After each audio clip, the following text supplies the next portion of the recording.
Cyril Hanouna soutient la décision controversée d'Emmanuel Macron. Il avoue « Je suis d'accord ».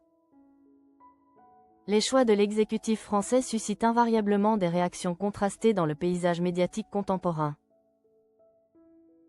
Cependant, certaines sanctions administratives génèrent des questionnements plus profonds, par leur dimension inhabituelle et inattendue. Actuellement, le remplacement du responsable préfectoral nordiste alimente les discussions politiques et médiatiques à travers l'Hexagone.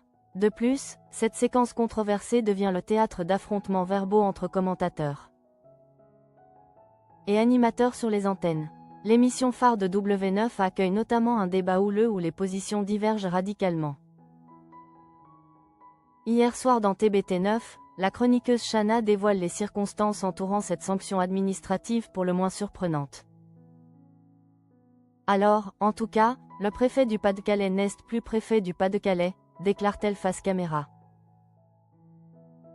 Effectivement, Laurent Touvé subit les conséquences d'une organisation sécuritaire jugée insuffisante durant la venue présidentielle régionale. Les exploitants agricoles mobilisés bloquaient l'accès routier pour manifester leur opposition aux négociations commerciales sud-américaines. Ainsi, les équipes de protection rapprochées imposent au chef de l'E-TAT un déplacement pédestre d'un demi-kilomètre. Donc là, il a fait 500 mètres à pied, sous la pluie, souligne la chroniqueuse avec ironie.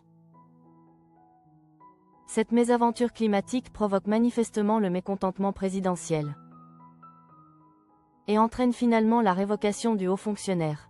François-Xavier Leclerc prend officiellement ses nouvelles fonctions dans le département depuis la veille de l'annonce.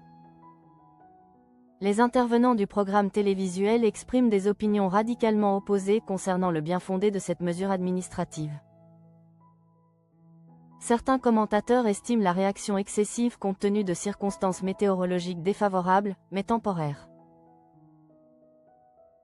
D'autres voix soutiennent néanmoins une lecture plus complexe des responsabilités incombant aux représentants de l'E-TAT. Je suis d'accord avec Géraldine là-dessus, affirme Cyril Hanouna en approuvant le choix présidentiel vivement contesté. L'animateur star estime effectivement que les manquements professionnels nécessitent des réponses disciplinaires appropriées indépendamment des fonctions exercées. Si un mec, il n'a pas fait son travail, c'est comme ça, assène-t-il avec conviction.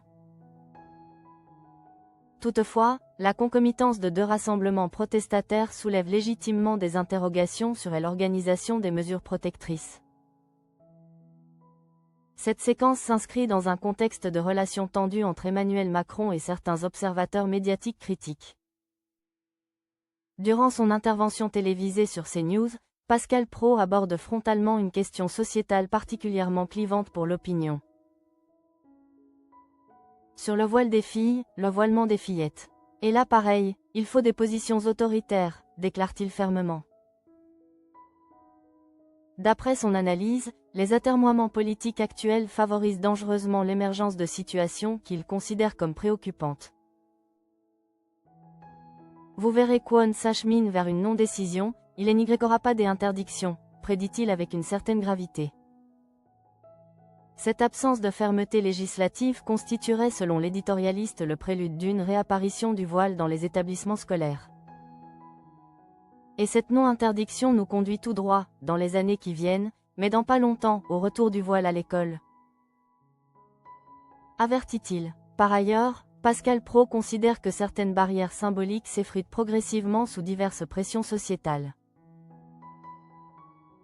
Si on lâche ça, on ferme la porte, conclut-il en guise d'ultime mise en garde.